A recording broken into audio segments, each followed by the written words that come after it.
Muchos visos de oro.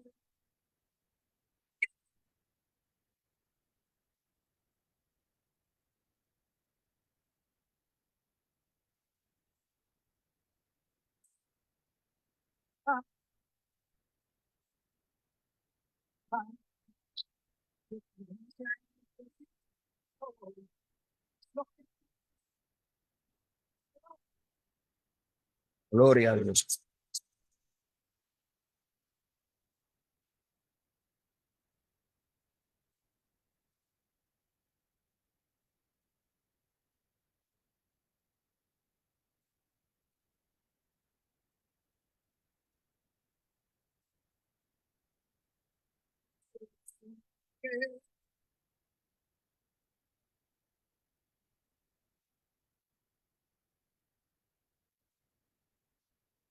En breve comenzamos. Ayúdenos a compartir.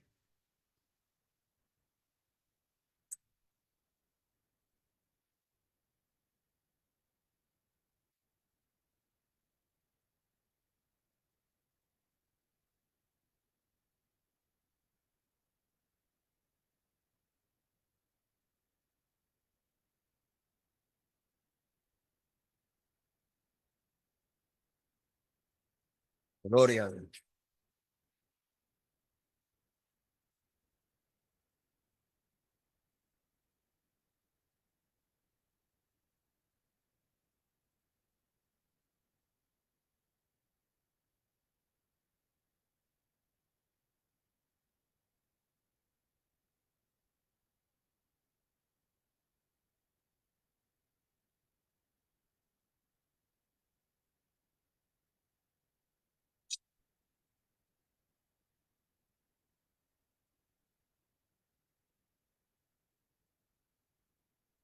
Bueno, Dios bendiga.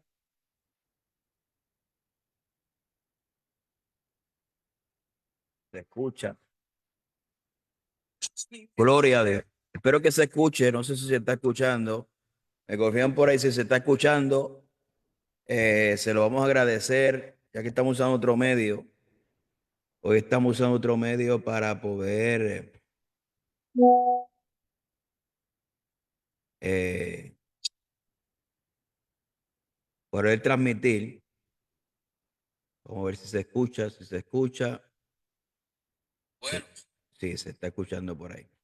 Así que Dios me le bendiga a todos los que están por ahí. Si quiere compartir esta transmisión, se lo vamos a agradecer por ahí, por el grupo, por donde sea. A un amigo, un hermano. Vamos a hablar acerca de tiempo, los tiempos finales. Yo he tocado este tema en muchas ocasiones. Hoy lo voy a hacer de una manera un poquito más estructurada para beneficio de todo aquel que quiera aprender algo. Lo vamos a estructurar un poquito mejor. Y estoy utilizando este medio porque quiero compartir la página, quiero compartir algunos textos bíblicos en pantalla. Gloria al nombre del Señor. Mire, vamos a estar utilizando el libro de Primera y Segunda de Tesalonicenses. Me gusta mucho para poder clarificar muchas cosas que están sucediendo, ¿verdad? Y que no son nuevas. Todo lo que, inclusive todas las señales y todas las cuestiones, cuando nosotros las analizamos a la luz de la palabra, nos damos cuenta que los tiempos finales, aunque se puede decir, y obviamente estamos viviendo los tiempos finales, pero cuando comenzaron los tiempos finales, ¿verdad? Ese es el hecho que muchas veces la iglesia no comprende, porque les quiero adelantar algo. Los eventos escatológicos importantes, tanto como el día del Señor, el arrebatamiento, la segunda venida de Cristo, son asuntos que son indescifrables en cuanto al día y la hora. O sea, muchas veces estamos afanados y creemos que las señales son pequeñas claves que Dios nos dio para que nosotros podamos descifrar el día y la hora, y no es así, ¿verdad? Muchos han caído en esa trampa de querer y el afán de poder descifrar, ¿verdad? El día y la hora que Dios ha puesto solamente en su sola potestad, como dice las Escrituras. Y vamos a utilizar el contexto de la primera carta a los tesalonicenses. y la segunda carta de los tesalonicenses porque es muy parecido a lo que estamos viviendo hoy en día, ¿no? Y voy a buscar un texto bíblico por aquí. Voy a compartir la pantalla porque creo que voy a comenzar por el primer libro de Tesalonicenses. Vamos a ver si compartí la pantalla y la quiero compartir aquí. En esto, primer libro de Tesalonicenses, el capítulo 5, verso 1 y 2 y 3, lo vamos a leer y vamos a ir desglosándolo. Voy a hacer de una forma más estructurada este live para que alguien pueda edificarse un poquito más. Eh,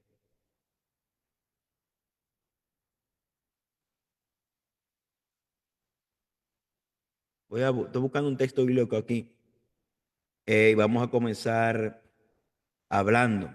Y mire, y quiero traerle un paralelismo acerca de que, un paralelismo muy interesante que creo que se encuentra en Primera de Pedro, capítulo 1, verso 10 al 20.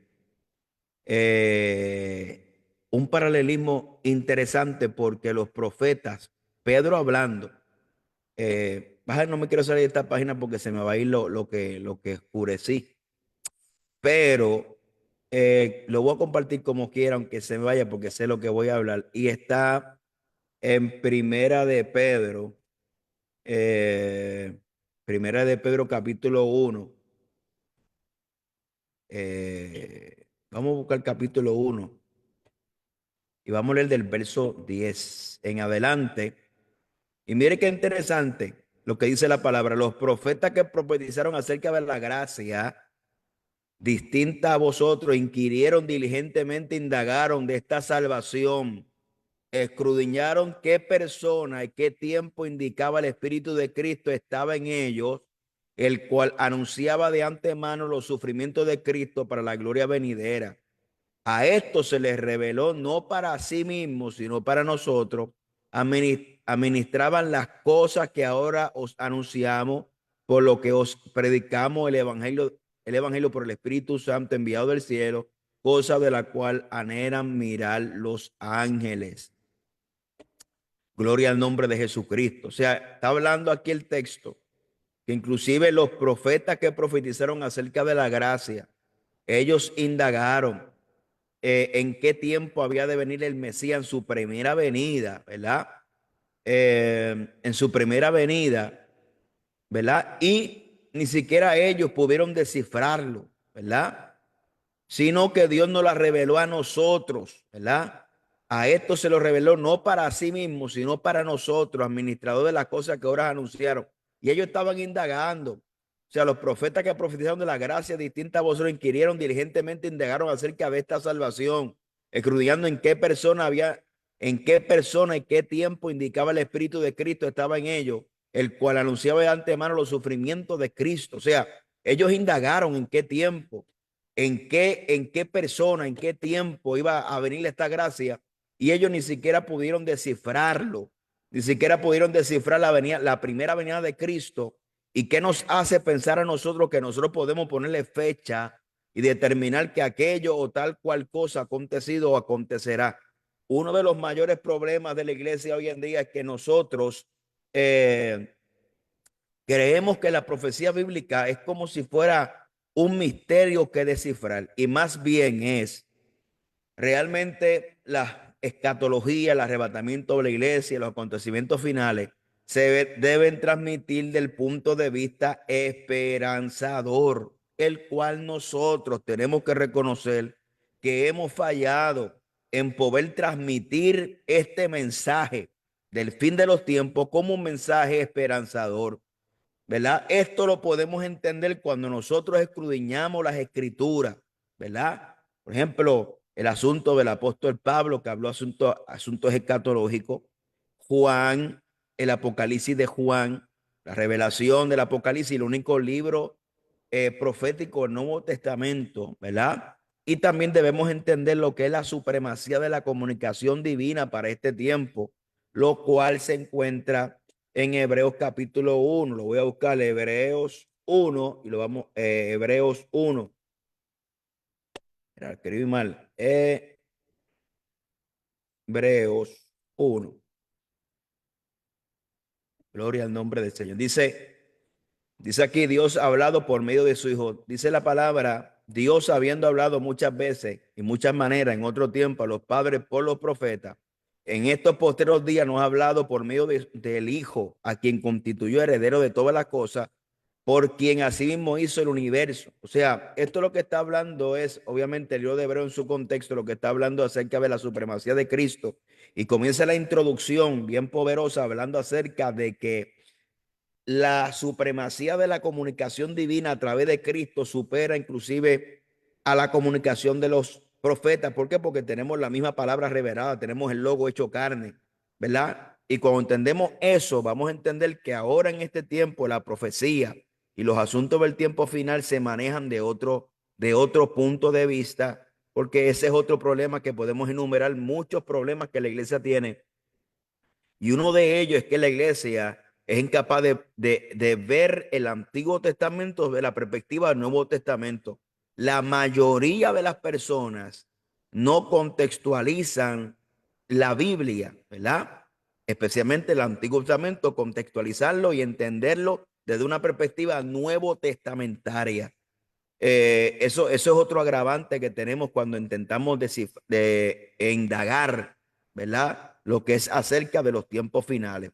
El apóstol Pablo escribe dos cartas simultáneamente, prácticamente simultáneas, primera Tesalonicense y segunda Tesalonicense, el cual el primer libro de Tesalonicense toca el tema acerca de el animar, alentar la iglesia en medio de esa persecución que está sufriendo. Y creo que está aquí cuando lo dice claramente la venida del Señor. Tampoco queremos, hermanos, que ignoréis acerca de los que duermen para que no entristezcáis como los que no tienen esperanza.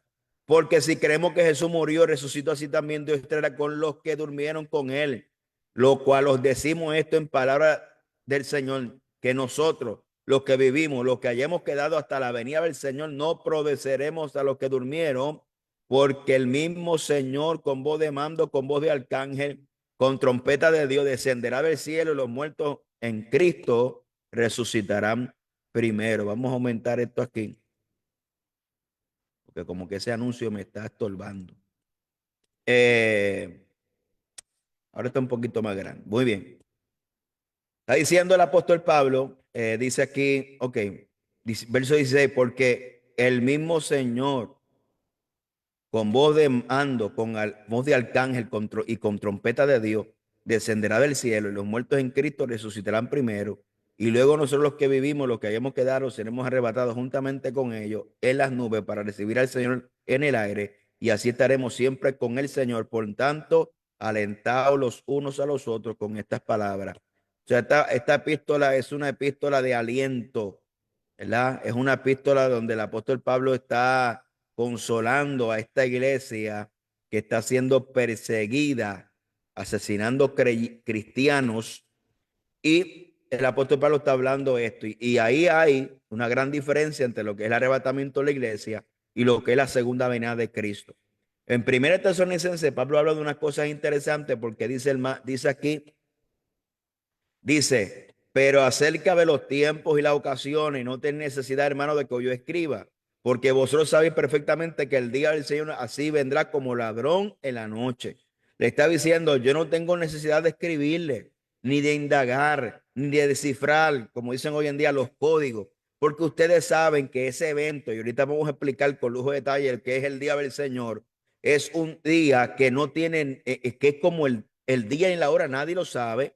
Y ¿verdad? Hizo aquí una símil, que es como, se menciona como ladrón en la noche, vendrá como ladrón en la noche.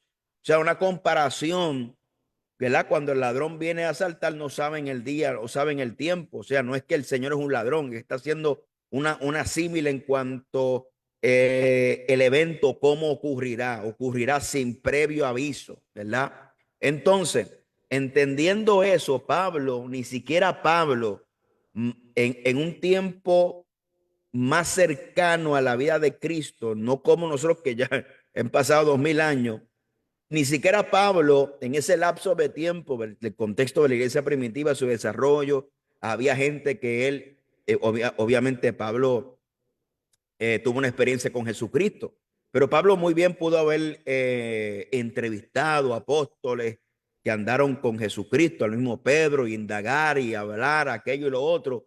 Mas ni siquiera el apóstol Pablo se atreve a decir acerca de los eventos, ¿verdad? Estos eventos que no se sabe ni el día ni la hora, se atrevió a descifrarlo, a desatar un código, ¿verdad? Como se habla, o a indagar y profundizar, tratar de indagar qué tiempo y qué hora. Y esa es una de las fallas que la iglesia de hoy está cometiendo, perder el tiempo en descifrar cosas que Dios ha puesto en su sola potestad. Y no presentar el arrebatamiento de la iglesia, los eventos finales, como un asunto esperanzador, porque mire, ya le presenté ese verso 1, Pablo comienza a desarrollar este tema, ¿verdad? Y me llama la atención el verso 9 y el verso 10, porque no nos ha puesto Dios para ira, sino para alcanzar salvación por medio de nuestro Señor Jesucristo, quien murió por nosotros para que sea que velemos o que durmamos, vivamos juntamente con Él, por lo cual animaos unos a otros y edificaos unos a otros, así como lo hacéis. Ya te dije el verso 1, que el verso 1 está hablando acerca de qué, hermano, el día del Señor, y obviamente el día del Señor es un asunto diferente al arrebatamiento de la iglesia, pero es previo al arrebatamiento de la iglesia, porque el día del Señor es un día que comienza con la gran tribulación y termina con los asuntos finales, un asunto que tiene que ver con los asuntos del juicio y la restauración de todas las cosas. Ahora bien, dice Pablo claramente que Dios no nos ha puesto para ira, sino para alcanzar salvación. Verso 10. Cuando Pablo contempla esto, y ya le había mencionado el contexto que Pablo escribe la primera carta a los tesalonicenses, es un contexto histórico de persecución del pueblo, asesinatos y matanzas y un montón de otras cosas. Cómo Pablo está tratando de animar animar al pueblo con estas palabras, pero él no se atreve a delinear fechas, él no se atreve a decir mucho más allá de lo que le fue revelado, sino limitarse a la realidad. Y dice, ¿quién murió por nosotros? Ya sea que velemos o que durmamos, vivamos juntamente con Él, por lo cual animamos unos a los otros y edificamos unos a otros, así como lo hacen. Pablo está consciente que el día del Señor no ha llegado. Está consciente que el arrebatamiento también es un asunto inminente, pero que tampoco el día ni la hora nadie lo sabe. Claro que es un asunto esperanzador, pero también un asunto que tiene que hablarlo en términos realistas. Le dice, mira hermano, lo importante es que somos del Señor. Ya sea que velemos o que durmamos, vivamos juntamente con Él. ¿Verdad? Pablo evita los extremos. Pablo evita decir, no, hermano, nosotros somos los que vamos a ver el rapto de la iglesia. Y yo estoy seguro porque la esperanza habla en términos de ahora. La esperanza es un estado de ánimo en cual es un estado de ánimo el cual nosotros esperamos las promesas que nos hicieron. Es un estado de ánimo, de optimismo, de esperanza, de esperar. No es un pensamiento ilusorio, porque la esperanza bíblica sabe que está recostada sobre las promesas de Dios, que son el sí y el amén. No es un tal vez, es sí una realidad. Cristo viene a buscar su iglesia. Es una realidad que no estamos puestos para ira. Es una realidad que creemos y confesamos que la iglesia no pasará por la gran tribulación. Pero cabe contemplar, hermanos míos, que sea que velemos o que durmamos, lo importante es que seamos del Señor. ¿Por qué es importante decir esto? Porque muchas veces nosotros en nuestra mente ¿verdad? Nuestra percepción en panorámica, solamente miramos nuestro corto periodo de vida, ¿verdad? Y creemos que los tiempos finales comenzaron cuando usted nació y que estamos ahora en los tiempos finales. Hermano, los tiempos finales comenzaron desde la encarnación de Jesucristo, ¿sí? Hasta la segunda venida de Cristo. Son los tiempos finales. Son los tiempos del fin. Ahora, segundo punto que tenemos que observar. Por eso es que nosotros creemos que el arrebatamiento es inminente, porque no existe ningún suceso profético que se cumpla para Cristo arrebatar la iglesia. Más bien los asuntos proféticos están ligados a Israel y a la segunda venida de Cristo. no hacía el arrebatamiento de la iglesia. ¿Ve? Por eso es que es importante poder comprender cómo es que trabaja este asunto. La gente mira los asesinatos, ¿verdad? De los hermanos cristianos en Siria y piensan, wow, llegó la gran tribulación, llegó la persecución. Es que persecución, la iglesia siempre ha tenido persecución. Por eso es que Pablo, en esta coyuntura, está aclarando y animando a la iglesia de Tesalonicense en medio de esta gran persecución. Y luego vamos a la segunda carta, porque la segunda carta de Tesalonicense lo que hace Pablo es traer iluminación. Mientras la primera carta trae ánimo, la segunda carta trae iluminación. ¿Por qué? Porque se habían colado gente dentro de la iglesia diciendo que el día del Señor ya había llegado. Y el verso 3 dice aquí, nadie os engañe en ninguna manera, porque no vendrá así que antes venga la apostasía, se manifiesta el hijo de perdición, el hijo de pecado y el hijo de perdición. Pero voy un poquito más atrás, que es el verso 2 donde quiero leer. Y dice que no os dejemos ver fácilmente de vuestro modo de pensar, ni os conturbéis, ni por carta, ni por espíritu, ni por palabra, como si fuera nuestra, en el sentido de que el día del Señor está ¿qué? Cerca. Entonces, Pablo está hablando acerca de que había gente, dada la circunstancia que estaba viviendo la iglesia en el tiempo presente, se estaban aprovechando para dar información falsa.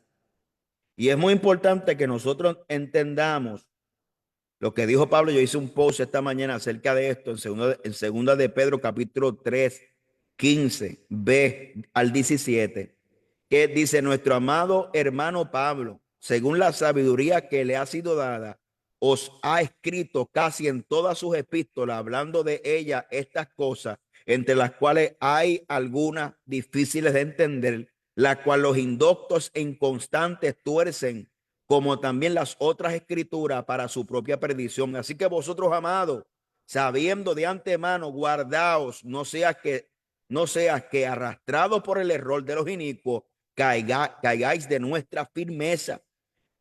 Pedro está hablando precisamente en ese capítulo 3 de segundo de Pedro acerca de asuntos escatológicos y finales. Y Pedro aprovecha la coyuntura y nos exhorta, obviamente, como si Pedro estuviera vivo ayer y escribió una carta para nosotros.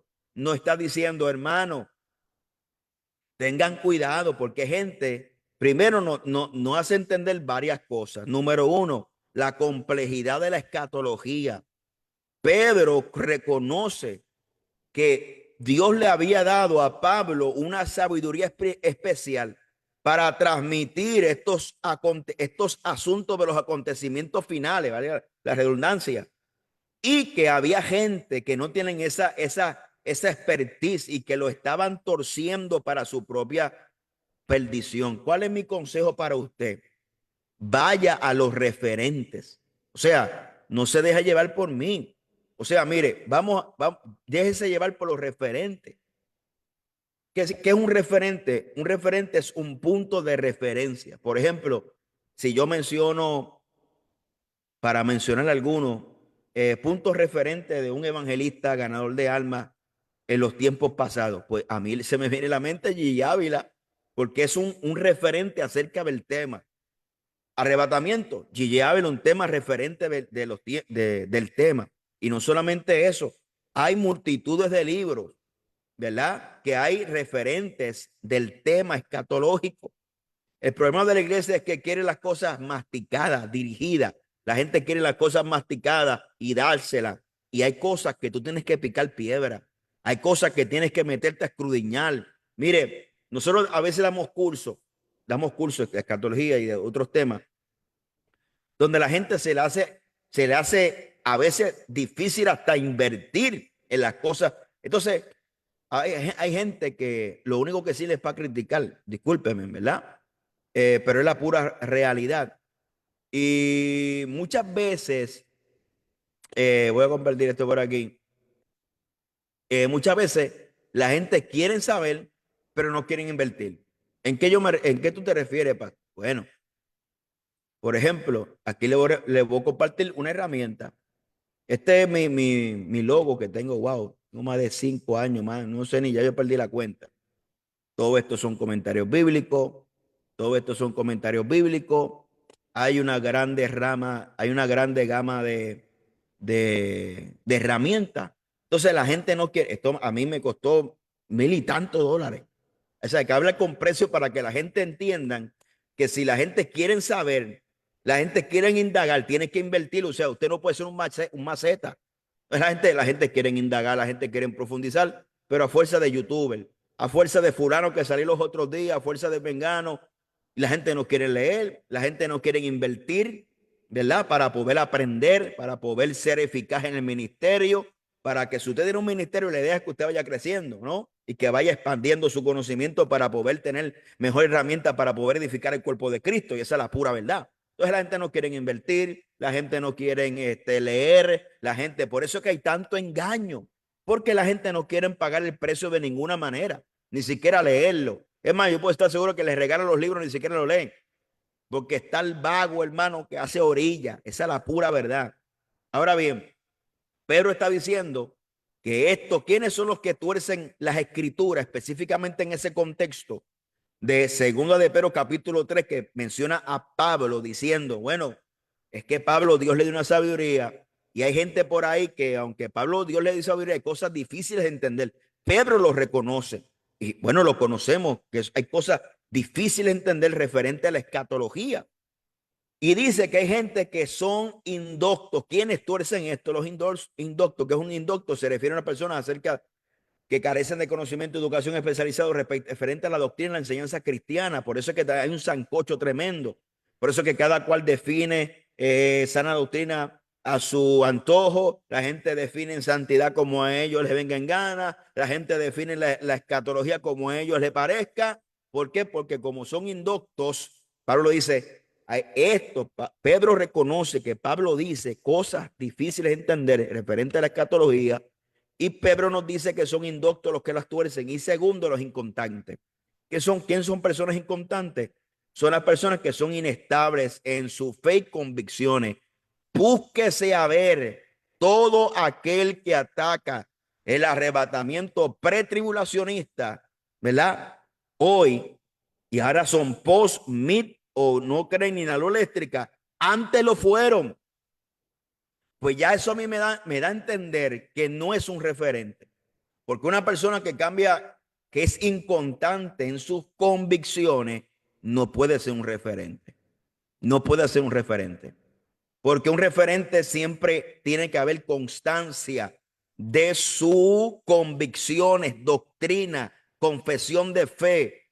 Tienen que ser constantes, ¿verdad? En lo que creen. Y Pedro dice que cuídate, porque estas personas pueden desviar tu fe.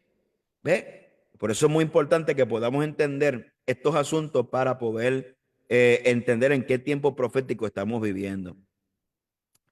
Estos indoctos y estos inconstantes tuercen las escrituras, ¿verdad?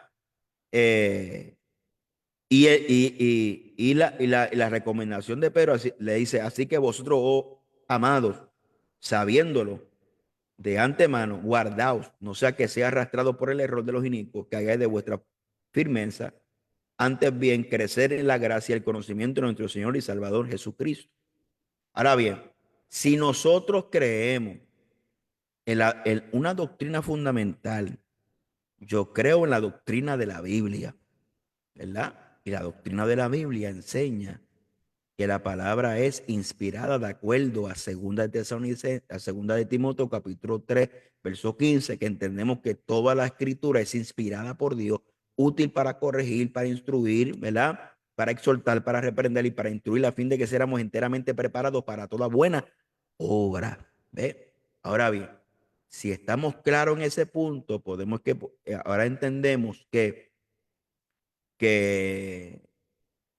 el punto de referencia para nuestro entendimiento, que la lámpara que alumbra nuestros pies es la palabra, de acuerdo al Salmo 119, que de acuerdo a segunda de Pedro capítulo 1, verso 19, si no me equivoco, que tenemos la profecía, la palabra profética más certera, la cual alumbra como una antorcha en lugares oscuros hasta que el lucero de la mañana esclarezca en vuestros corazones. Si nosotros entendemos esa realidad de la palabra del Señor, que es la lámpara, por eso es que la metodología de los falsos para hablar acerca de los tiempos finales sigue siendo la misma. Usted va a la Biblia y usted le pregunta a la Biblia. Ahora, si hablamos en el contexto de Segunda de Tesalonicenses capítulo 2, nos damos cuenta que Pablo tiene que exhortar, ya hablamos el contexto de la primera carta de Tesalonicenses, el contexto de la segunda carta de Tesalonicenses, Pablo ahora viene a traer iluminación y corrección a la iglesia porque se han colado falsos maestros que estaban turbando a la iglesia. ¿Y cuál es la metodología que utilizaban? No dejemos ver fácilmente de vuestro modo de pensar, ni os conturbéis, ni por espíritu, ni por palabra, ni por carta, como si fuera nuestra, en el sentido de que el día del Señor está cerca. La misma metodología que estaban utilizando los falsos en aquel momento, la siguen utilizando hoy en día. O sea, por carta, hoy quizá no habrán carta, pero hay Facebook. Dice, no se dejen perturbar ni se alarmen tan fácilmente por lo que dicen del día del Señor que ha comenzado. No les creáis, ni siquiera si afirman haber tenido una visión espiritual, una revelación o haber recibido una carta de supuestamente de nosotros. Esto lo podemos encapsular como que dos metodologías principales hay aquí. Número uno, visiones espirituales.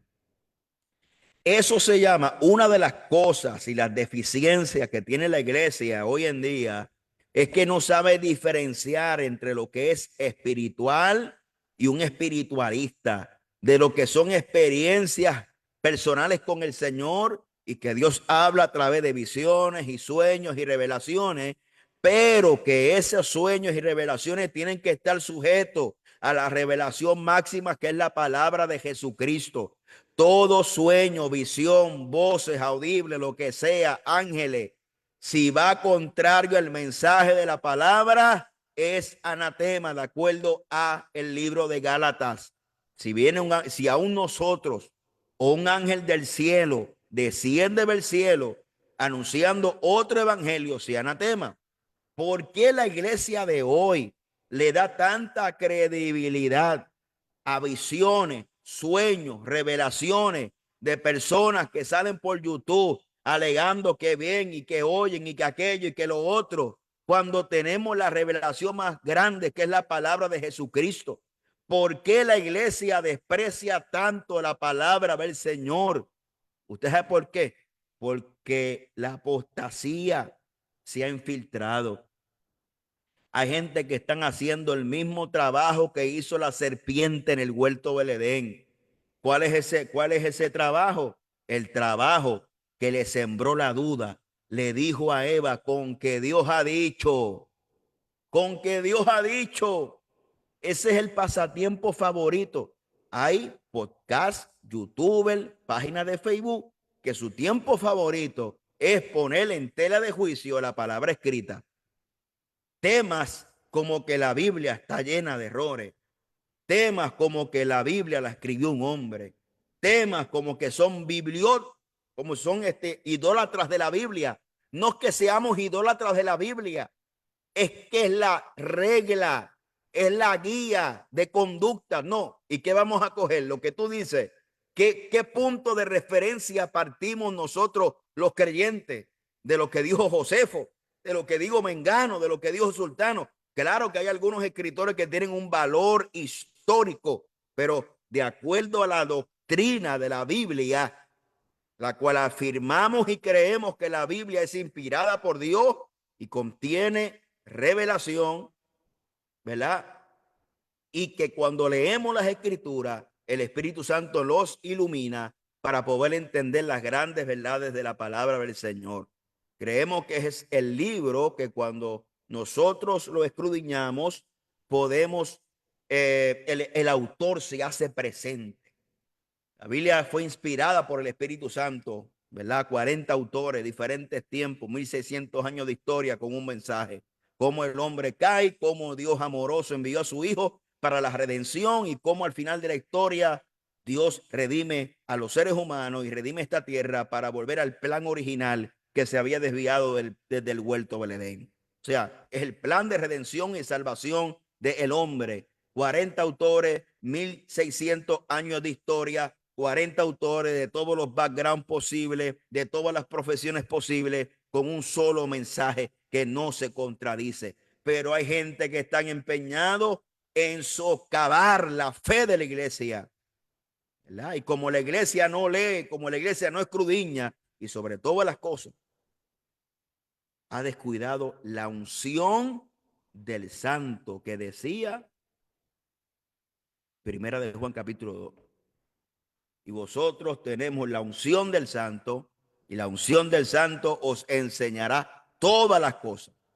Eso no habla de la sustitución o la irresponsabilidad del estudio serio de la palabra, sino que está hablando que esa unción del santo está en nosotros y nos ayuda a discernir cuando alguien cae en la mentira y en el error, es porque está descuidado, no tan solamente en el estudio de las escrituras, sino en una vida de oración y ayuno al Señor Jesucristo. Porque aquel que ora y ayuna y lee escritura no será engañado. Es más, vamos a quitarle los libros. Biblia, ayuno y oración. Usted no va a ser engañado. Porque la misma unción os enseña todas las cosas. Los libros son herramientas que nos ayudan a comprender los contextos históricos y todo lo relacionado para contextualizar y poder tener una mejor comprensión de la escritura. Pero quitando aún los libros y solamente teniendo la Biblia, el ayuno y la oración, con un corazón abierto para que el Espíritu Santo nos ilumine, usted, porque por más torpe que sea el hombre, no se saldrá del camino, hermano. Oh, gloria al nombre de Jesucristo. ¿Usted me está entendiendo? Entonces, mire esto, porque, ahora bien, cuando Pablo toca este asunto, que aclara la metodología de los falsos, nos exhorta a que no se dejen engañar. Y Pablo dice que hay tres fronteras. Porque aquí en Tesalónica habla que aunque el día y la hora no lo sabemos, Pablo dice no ha llegado. ¿Por qué? Porque Pablo deja en claro que hay una frontera, que hay una línea hay unos eventos divisores. ¿Ve? ¿Cuándo comienza el día del Señor? Hay varios, hay varios puntos. Y lo leemos aquí. Verso 3. No dejéis de engañar, no os dejéis de engañar. Salid de aquí. Por lo que dicen,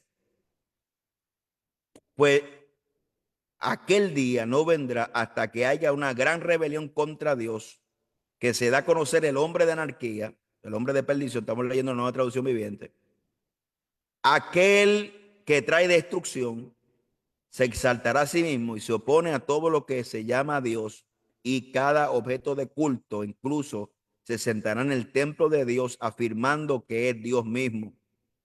Vamos a leerlo en la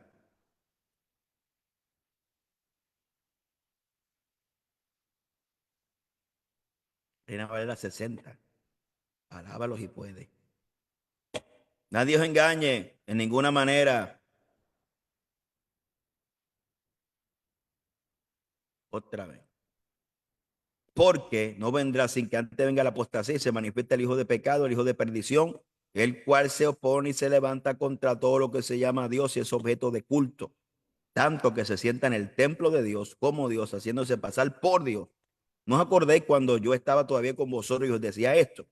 Y ahora vosotros sabéis lo que lo detiene y a fin, y vosotros sabéis lo que lo detiene a su fin, que su debido tiempo se manifieste. O sea, aquí habla tres elementos esenciales. Está hablando que tiene que haber una gran apostasía mundial, la manifestación del hijo de pecado Y no es que apareció fulano. Oh, mira, fulano apareció en una oficina. No, fulano apareció por allá como en la televisión. No, no, no, no. Es que te lo describe aquí brevemente. ¿Cuál es la función?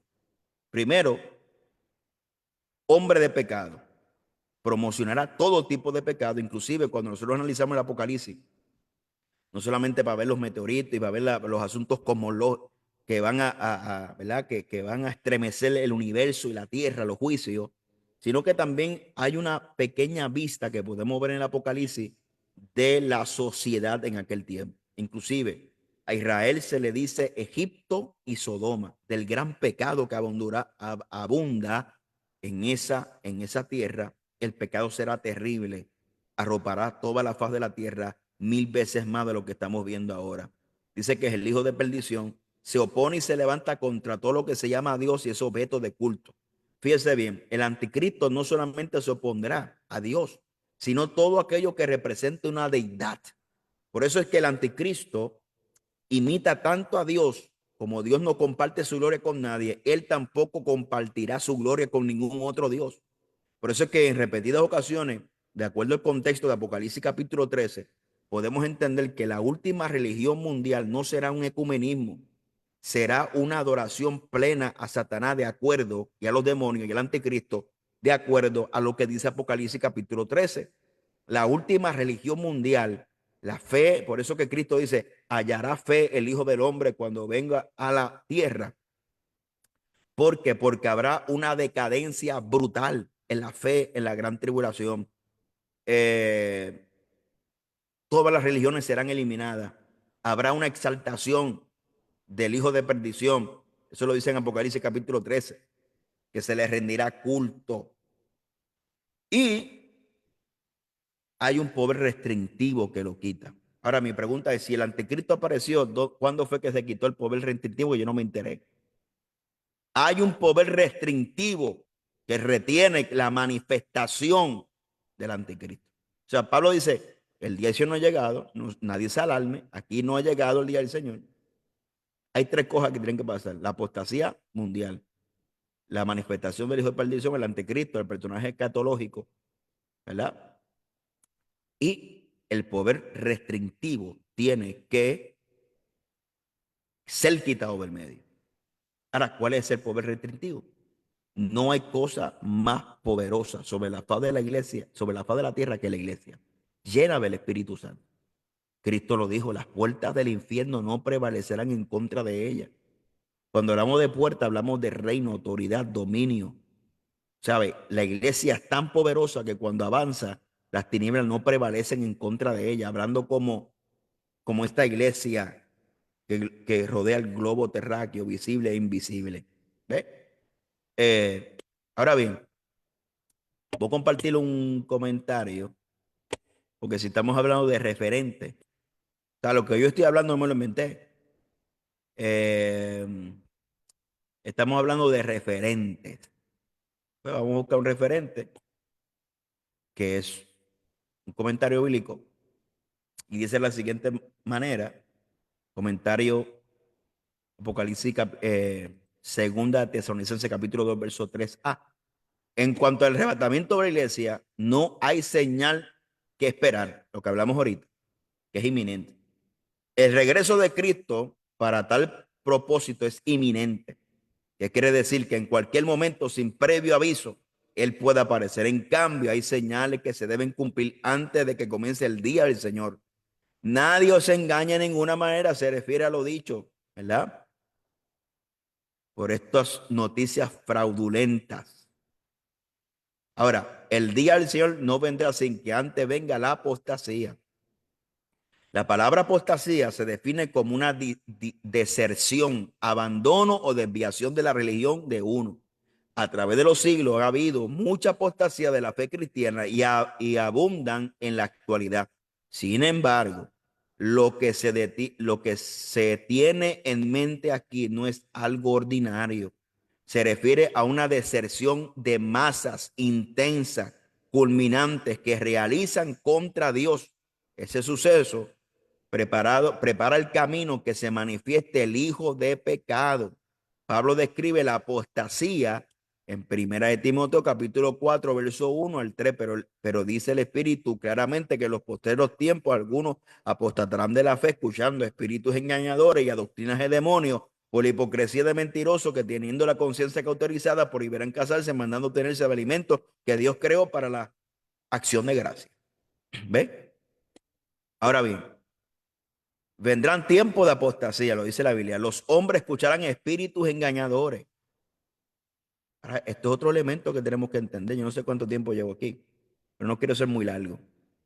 Esto es un elemento que tenemos que comprender. ¿Por qué? Porque usted no es inteligente, porque usted es inteligente, usted es sabio porque se la sabe toda. Por eso yo hablé ahorita de la unción del santo.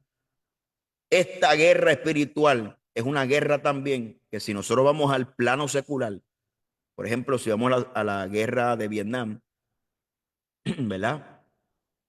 ¿Cómo fue que en Vietnam se regaba propaganda para desalentar? Y se utiliza eso, que se llama la estrategia de desinformación o una información que pueda desalentar al oponente. ¿Ve? Ahora, en este tipo de guerra, tenemos que entender que por más Biblia que usted sepa, por más libros que usted que haya leído, si usted abandona su vida de oración, de consagración, de pasión por Dios, una vida piadosa en pos de Dios, a usted es candidato para que un espíritu engañador lo arrope. Y eso lo hemos visto, usted es testigo, yo no tengo que mencionar el nombre. Somos testigos de lo que usted ha visto por las redes sociales, que la gente un día predican una cosa y al otro día predican otra. Inclusive la Biblia dice que negarán al Señor que los rescató. ¿Sabe?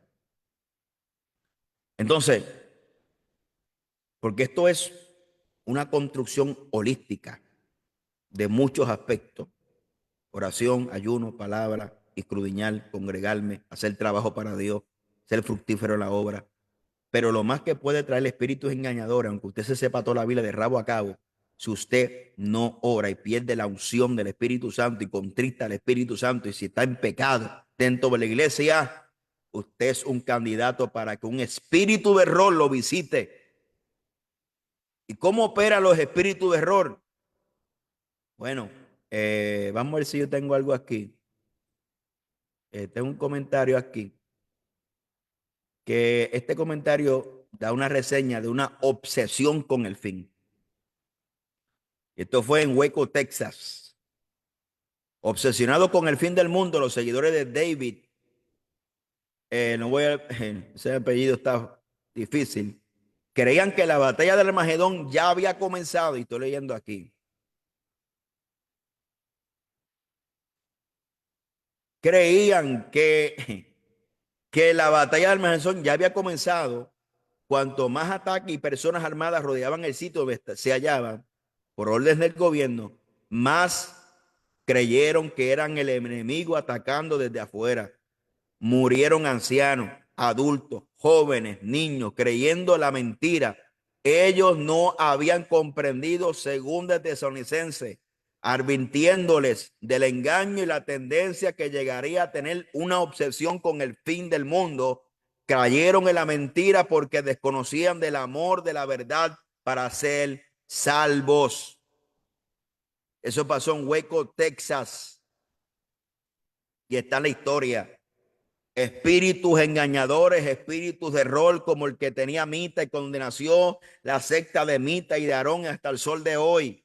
Los espíritus de errores tienen capacidad de dar visiones, dar sueños, hablar por voz audible, disfrazarse de ángeles, disfrazarse de revelación, disfrazarse de donde mismo Cristo.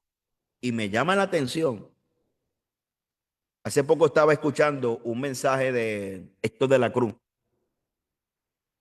de su regreso de Venezuela, la experiencia que tuvo allá en el monte de María Alonso y toda esa cosa que está por YouTube. Cuando él regresó a su casa, regresó con un enfermo, hermano. Él sentía que se moría. Su esposa, eso está por YouTube, búscalo. Su esposa le dice que está viendo un ángel. Y cuando mi alma alaba la gloria de Jesús. Y cuando él le dice, Señor, permíteme yo ver el ángel también. Y cuando él ve el ángel era en forma femenina. Y cuando él ve ese ángel, le tuvo extraño, porque la Biblia no habla de ángeles femeninos, ¿verdad? En forma de femenino, la Biblia no habla. Su experiencia dice que lo reprendió. Y cuando lo reprendió, era una bruja disfrazada. Él lo testifica de esa manera. Mire cómo operan los espíritus engañadores, que tienen la capacidad de disfrazarse, pero la palabra, la luz, la palabra que es lumbrera, la palabra que nos da discernimiento, nos ayuda a comprender las mentiras del diablo. ¿Sabe? Yo ahorita decía, ¿cómo es posible que la iglesia de hoy le dé más credibilidad a lo que diga cualquiera, incluyéndome a mí, detrás de un YouTube, detrás de un Facebook, sin escudriñar las escrituras? ¿Por qué nosotros hemos minimizado y por qué nosotros no le tenemos respeto a la palabra del Señor? Tercero, abundarán las doctrinas de demonios. ¿Y quiénes son sus protagonistas? Según el Tesalonicenses capítulo 3, verso 1 al 5 lo dice. Amadores de sí, avaros, vanagloriosos, soberbios, blasfemos, desobedientes a los padres, ingratos, impíos, sin afecto natural, implacables, calumniadores, intemperantes, crueles, aborrecedores de lo bueno, traidores, impetuosos, infatuos, amadores de los deleites más que de Dios, tendrán apariencia de piedad, pero negarán la eficacia de ella. El diablo se disfraza de apariencia de piedad. Ya el diablo no viene con chifle, ¿verdad? Porque eso es para los indoctos. Pero cuando él quiere engañar a un creyente que tiene un poquito de discernimiento, él se viste de apariencia de piedad. Pero usted los discierne. Yo no me imagino a Jeremías, ni me imagino a Isaías, ni me imagino a Ezequiel defendiendo sus profecías o dándose promoción o dándose pompa de lo que yo dije se cumplió y lo que yo hablé se cumplió y lo que yo dije. No, tenga mucho cuidado en caer en vanagloria. Los que dan el mensaje de Dios simplemente tienen un mandato de Dios, de ellos poder anunciar, hablar lo que Dios le dice. Y si lo quieres creer, créelo. Y si no quieres creer, no crea nada. Su nombre sea la gloria. Poderoso el nombre de Jesús. Entonces, comparte este video, esta transmisión con alguien, a ver si le abrimos los ojos a alguien, aunque sea un alma. Pero de que Cristo está cerca, está cerca. Ahora, hay unos puntos a observar. Hay unas cuantas cosas que tenemos que definir. Y lo vamos a definir para ir finalizando ya. Hay una imposibilidad profética. Escuche bien lo que le voy a decir. Para que el anticristo se manifieste estando la iglesia presente. Y está claro en las escrituras. Según Tesalonicenses capítulo 6, verso 8. Y ahora vosotros sabéis lo que lo tiene a fin de que su debido tiempo sea manifieste, porque ya está en acción el misterio de iniquidad, solo que hay quien al presente lo detiene, hasta que él a su vez se ha quitado el medio. Entonces se manifestará aquel inicuo, quien el Señor matará con el espíritu su boca y destruirá con el resplandor de su venida. Este pasaje es claro y nos deja saber que hay un poder restrictivo que detiene la manifestación del anticristo. ¿Quién lo detiene? Esa es la iglesia llena del Espíritu Santo. En 1 Corintios capítulo 3, verso 16, la Biblia dice que la iglesia es el templo del Espíritu Santo. En Mateo capítulo 5, verso 13 al 14, la Biblia dice que la iglesia es la sal y la luz del mundo. En Mateo capítulo 16, verso 18 al 19, la Biblia dice que la iglesia tiene autoridad para atar y desatar en la tierra. ¿Qué ocurre cuando el que lo tiene es quitado? El verso 7 afirma que solo que hay quien al presente lo detiene y a su vez se ha quitado del medio. Esto implica que mientras la iglesia esté presente, el anticristo no puede ser revelado. La iglesia tiene que ser removida a través del arrebatamiento para que el anticristo pueda manifestarse. ¿Por qué la iglesia es el único obstáculo? El anticristo es instrumento de Satanás Y el único poder que puede detener la obra satánica en el mundo es el Espíritu Santo operando a través de la iglesia. Si la iglesia es la tierra, el mundo estaría listo para recibir al hombre del pecado. ¿Ve? La iglesia y la gran tribulación son una distinción clara. En Apocalipsis capítulo 3, verso 10, dice, por cuanto has guardado la palabra de mi paciencia, yo también te guardaré de la hora de prueba que ha venido sobre el mundo entero para probar los que moran sobre la tierra.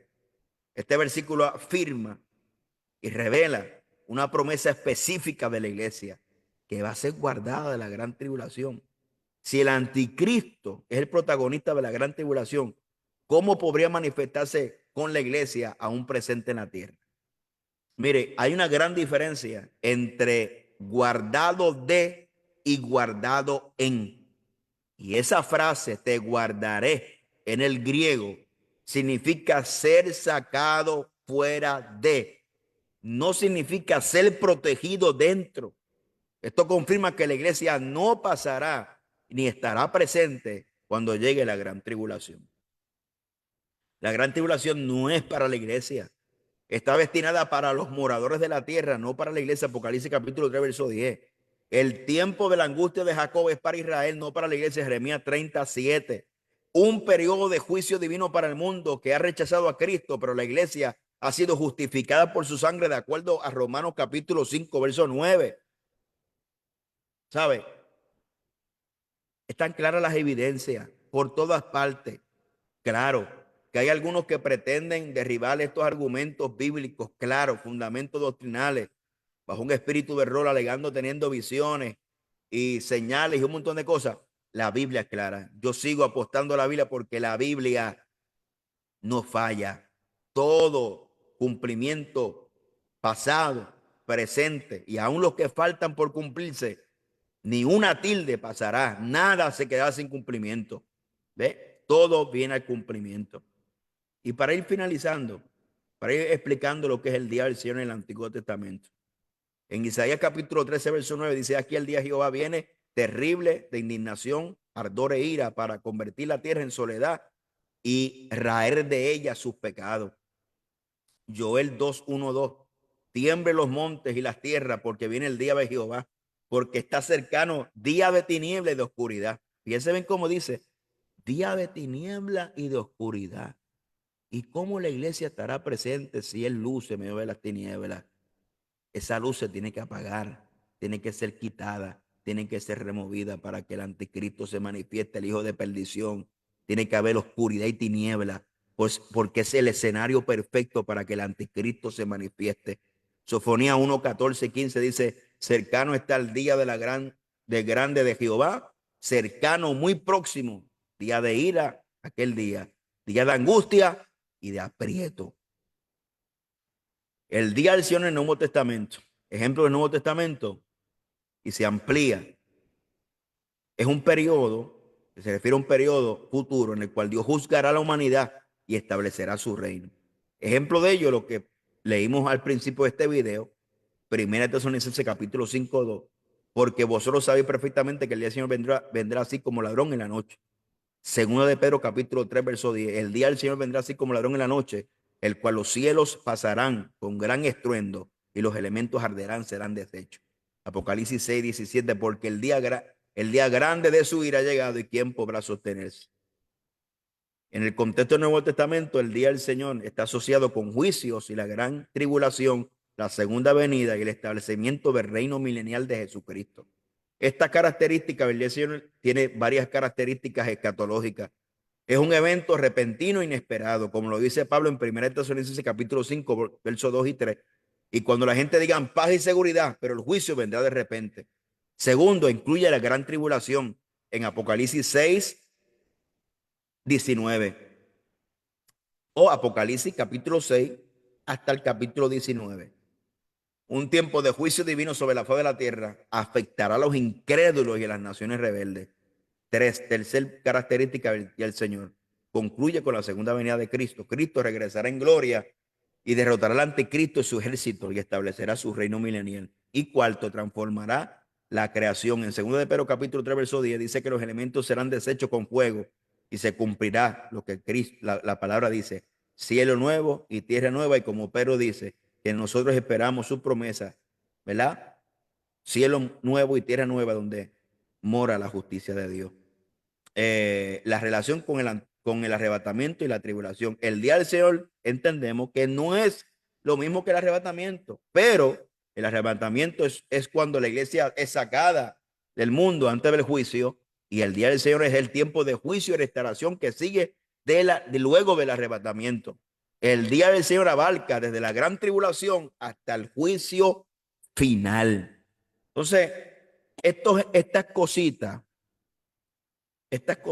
es muy importante entenderlas, porque cuando usted tiene ese andamiaje, ese fundamento firme, puede venir quien sea con 7.500, hablando más lengua que los corintios y viendo más visiones que Juan en la isla de Pasmo. Es más, teniendo más visiones y revelaciones que todos los profetas del Antiguo Testamento, y junto con Juan en la isla de Pasmo, no pueden sustituir ni te podrán engañar, porque usted edificó su casa sobre la roca que es Cristo y su palabra.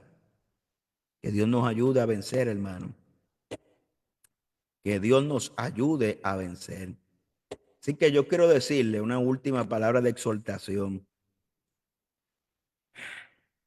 El arrebatamiento de la iglesia en los tiempos finales se deben tocar en la iglesia desde un punto de vista esperanzador. No es con el uy, porque a mí no me da tiempo, no me da miedo. Claro que tenemos esperanza, como leímos ahorita en 1 Tesalonicenses capítulo 5. Pero Pablo dice muy claro, algo, sea que vivamos o que muramos. Por eso es que el arrebatamiento no se debe predicar como un escapismo de los sufrimientos. ¿Por qué? Porque cabe la posibilidad de que en este tiempo presente existen tribulaciones presentes que afectaron la iglesia. La iglesia primitiva fueron asesinados, fueron tratados como un espectáculo a los paganos en el Imperio Romano. Estamos viendo lo de Siria. Posiblemente en algún futuro se dé en esta parte del mundo. O hay partes de este mundo que nosotros ni siquiera nos enteramos porque estamos envueltos en tantas cosas que sí persiguen cristianos y asesinan cristianos. Busque las estadísticas de las muertes de los cristianos. Anualmente se va a alarmar mucho de los días, o mejor dicho, se va a alarmar mucho de la cantidad de creyentes que mueren alrededor del mundo por la causa de Cristo. Ahora bien, dicho esto, tenemos que entender lo que la Biblia habla acerca de tribulaciones presentes y de lo que es la gran tribulación. Curiosamente, cuando leemos la Biblia en Apocalipsis nos damos cuenta que uno de los juicios sobre la iglesia de Tiatira se dice, serás arrojada a gran tribulación. O sea, si la iglesia pasará por la gran tribulación, ¿por qué se le menciona a la iglesia de Tiatira que por no haberse arrepentido pasará gran tribulación? Porque la gran tribulación es otro periodo aparte de las tribulaciones presentes que supone que la iglesia parte. Y como tribulaciones presentes está el ser martirizado por la causa de Cristo. Y Pablo contempla eso. O sea, Pablo no se para desde la plataforma de miedo, de una falsa esperanza, sino que habla claro. Nuestra esperanza es que somos en Cristo. Ya sea que muramos o que vivamos o que el arrebatamiento nos tome en vida o nos tome en la tumba, porque nosotros cuando morimos dormimos en Cristo y descansamos en Cristo. Alabado sea la gloria de Jesucristo. ¿Sabe? Entonces, muchas veces predicamos el arrebatamiento de la iglesia como si fuera una especie de escape, porque no queremos pasar aquello y lo otro. No, la iglesia no pasará por la ira, ni pasará por la gran tribulación. Pero las tribulaciones presentes, Pablo decía, que producen en nosotros un cada vez más de eterno peso de gloria. ¿Sabe? Y desde esa perspectiva nosotros tenemos que tratar el tema. No desde la perspectiva de, fíjese, cuando usted lee Primera Tesalonicenses, Había gente que dejaron de trabajar y se fueron para allá porque ya el día del Señor estaba cerca y vámonos, que vamos a crear una comuna. Porque no, la iglesia de Cristo sigue trabajando hasta que el día dure. Nosotros no estamos llamados a crear comunas y a crearles, a ser unas personas que estamos, en vez de prepararnos espiritualmente, que esa es otra cosa, que el asunto escatológico está ligado a una preparación espiritual y no una preparación material.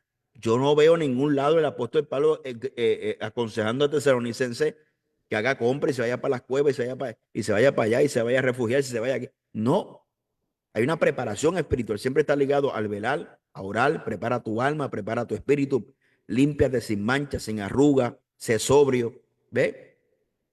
Esa es la recomendación de los tiempos finales. ¿Y qué es lo que tenemos hoy para ir finalizando? Tenemos alarmistas, tenemos gente que mete miedo, tenemos falsos profetas que quieren descifrar cuál es el tiempo, cuál es la fecha de la venida de Cristo. Otros pretenden descifrar. Eso es una especie de soberbia. Creer, pretender descifrar cuándo es que viene el Señor. Y otros exhortan a un tipo de preparación material. Eh, pero la ausencia de la preparación espiritual es evidente. ¿Y cómo así? Porque el engaño está a la orden del día. La apostasía, la mentira, la falsedad, la mundanalidad. La iglesia cada vez se parece más al mundo. La iglesia desviándose de la verdad. Un montón de cosas, actitudes, conductas del mundo, celo, ira, odio, enemistades, pleitos, contiendas, disensiones. El hermano aborrecerá al hermano. O sea, eh, entonces la evidencia de la espiritualidad está por todas partes. Hay gente que lo que le queda es la capota de la pintura. Este domingo yo predicaba la importancia de la presencia de Dios en nuestra vida. Era tan importante para Moisés que Moisés dijo, si tu presencia no va conmigo, no nos saques de este lugar.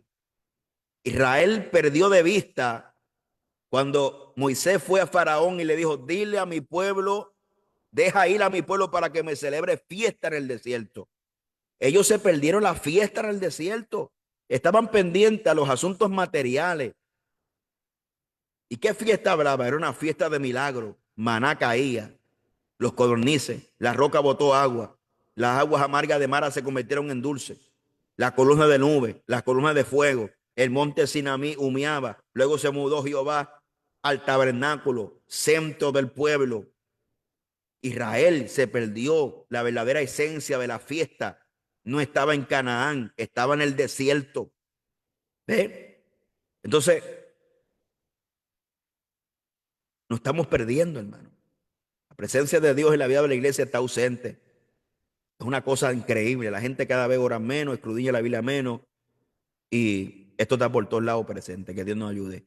Si hay alguien que se ha quedado viendo este video hasta lo último y desea aceptar a Cristo como su único y exclusivo Salvador, si necesita confesar a Cristo, todo aquel que le confiesa públicamente, públicamente le confesará a Dios delante de los ángeles. Y todo aquel que le niegue, Él le negará. Es tiempo de volvernos a Dios, es tiempo de reconciliarte con el Señor. Dios sabe que tú no puedes, que no tienes fuerza, tú humanamente no estás preparado. Dios quiere ayudarte, Dios quiere levantarte, Dios quiere salvarte.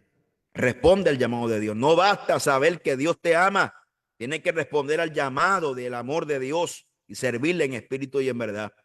Dios está dispuesto a hacer y lo que Dios hizo, lo hizo ya por ti. Él murió y entregó a su Hijo unigénito en la cruz del Calvario para salvarte. Lo que Dios hizo, lo hizo ya. Tú tienes que dar el paso de fe. Tienes que decidirte a buscar a Dios. Decidirte a volverte a Dios, a su camino, porque pronto, mañana puede ser tarde. Es cierto que el día y la hora nadie lo sabe, pero la esperanza me dice que puede ser ahora. La esperanza me dice que puede ser mañana, que puede ser ahorita.